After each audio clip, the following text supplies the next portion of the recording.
Il perd sa vie après avoir fait un prêt de 10 000 francs en ligne.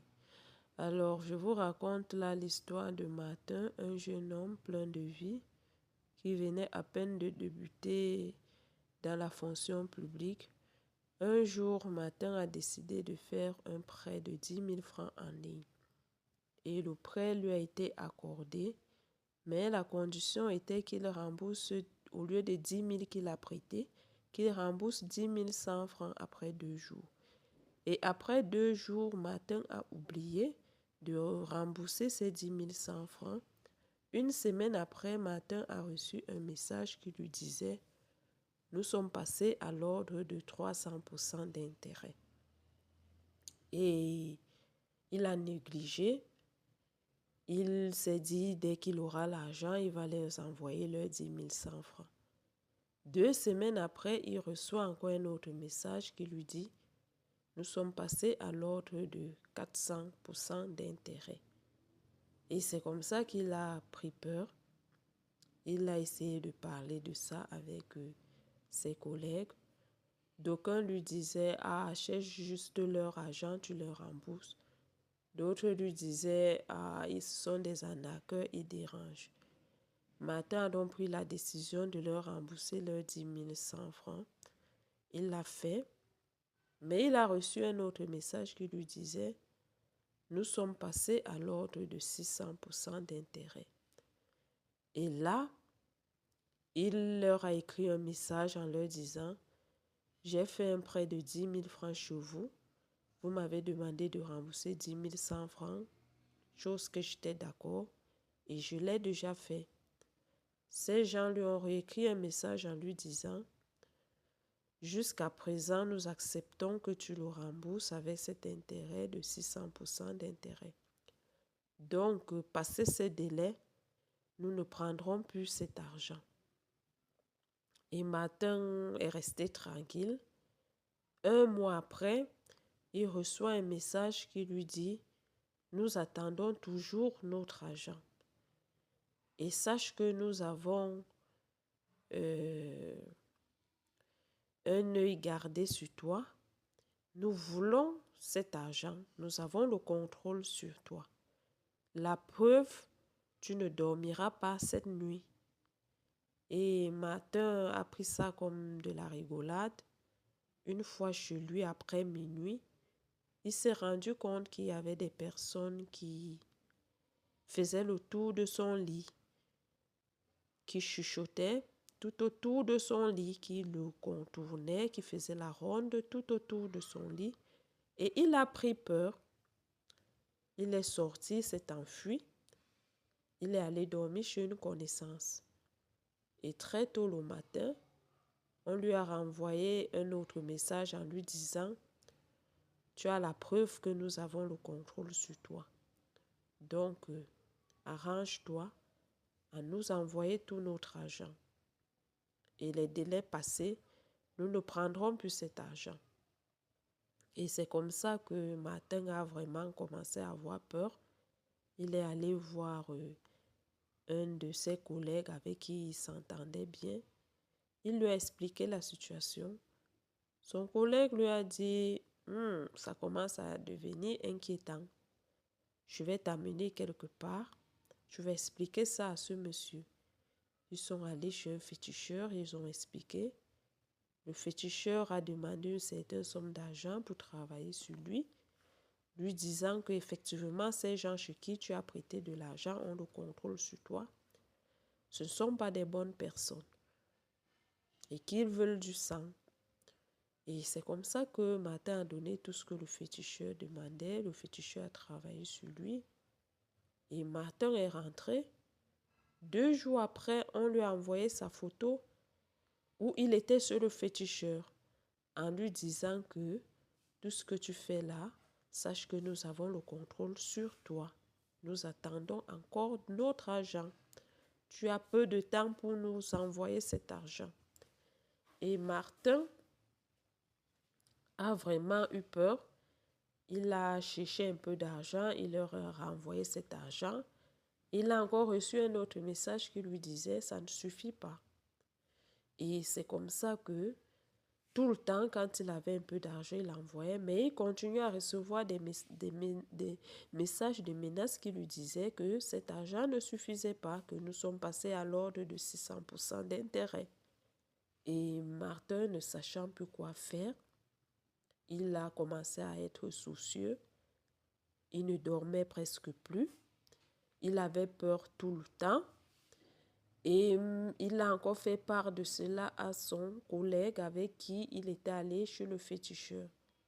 Et son collègue là lui a dit, là, moi je ne comprends plus rien. Ça commence à être inquiétant. Ce que je peux te conseiller, c'est de dire aussi aux siens, à ceux qui sont vraiment très proches de toi, ta famille et tout. Et Martin s'est rapproché de sa sœur aînée. Il lui a dit, voilà, j'ai fait un prêt et voilà, on m'harcèle déjà. Et c'est comme ça que sa sœur lui a dit, sa sœur n'a vraiment pas pris cela au sérieux. Elle s'est dit, ah, les histoires de téléphone. En tout cas, elle n'a pas pris ça au sérieux vu que Martin ne lui a pas dit toute la vérité. Et après cela, Martin a continué à avoir des images de lui que ces gens lui envoyaient en lui disant, aujourd'hui, voilà, tu étais à tel endroit. Et quand il regarde la photo, il voit effectivement, il était à cet endroit. Et plus tard, on lui a envoyé un message en lui disant, ce que tu peux faire actuellement, ne nous envoie plus de l'argent. Le temps de récupérer de l'argent est passé. Tu prendras une photo de ta mère et un couteau. Tu iras à tel carrefour après minuit. Tu le déposeras à ce carrefour et nous viendrons le chercher. Et ta mère serait en remplacement de tous ces taux d'intérêt. Et c'est comme ça que Martin leur a écrit un message en lui disant qu'il ne le fera jamais. Et eux aussi, ils ont envoyé un message à Martin en lui disant, tu le feras ou alors tu donneras ta vie. Et quand ils ont dit ça à Martin, Martin a commencé vraiment à être inquiet. Il avait peur tout le temps. Et ceux qui étaient autour de lui l'avaient déjà remarqué. Et c'est comme ça que Martin n'arrivait plus à dormir. Toutes les nuits, partout où il se trouvait, il sentait les gens le contourner, que ce soit au bureau, que ce soit en chemin, dans un taxi. Il sentait la présence des gens qui étaient autour de lui, mais il ne voyait pas ces gens. Et c'est comme ça que un jour, avec toute cette pression, il a décidé de donner sa propre vie. Il a écrit un message à sa copine, disant à sa copine, voilà, tu diras à ma mère que je l'aime beaucoup et je me suis mis dans une affaire que je n'arrive plus à tenir. J'ai fait un prêt en ligne et voilà comment il m'harcèle. Et à la fin, il demande que je livre ma mère. Et moi, ne pouvant pas la livrer, pour rien au monde, je ne livrerai ma mère. J'ai décidé de me livrer moi-même. Donc, voilà. Il a écrit cette lettre. Il est allé, comme il avait les clés de chez sa copine, il est allé déposer cela chez sa copine. Et c'est comme ça qu'il a foncé tout droit dans un fleuve. Il a déposé son téléphone, il a déposé ses paires de lunettes. Il s'est déshabillé. Les gens tout autour le prenaient pour un fou. Et les gens criaient, les gens ne savaient pas ce qu'il arrivait. Les gens se disaient, ah, on a l'habitude de voir ce genre de choses. Et c'est comme ça que Martin s'est jeté dans le fleuve. Et les gens ont crié et tout. Et ils ont alerté les autorités. 2 jours après, on a retrouvé son corps.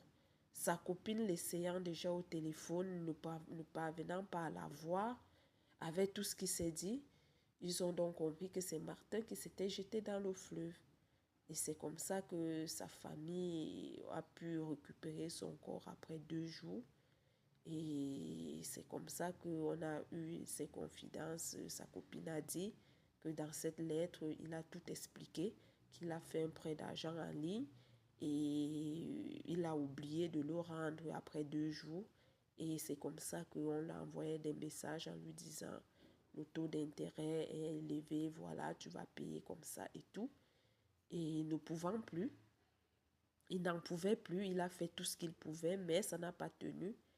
Il ne peut pas livrer sa mère et il a décidé de se livrer.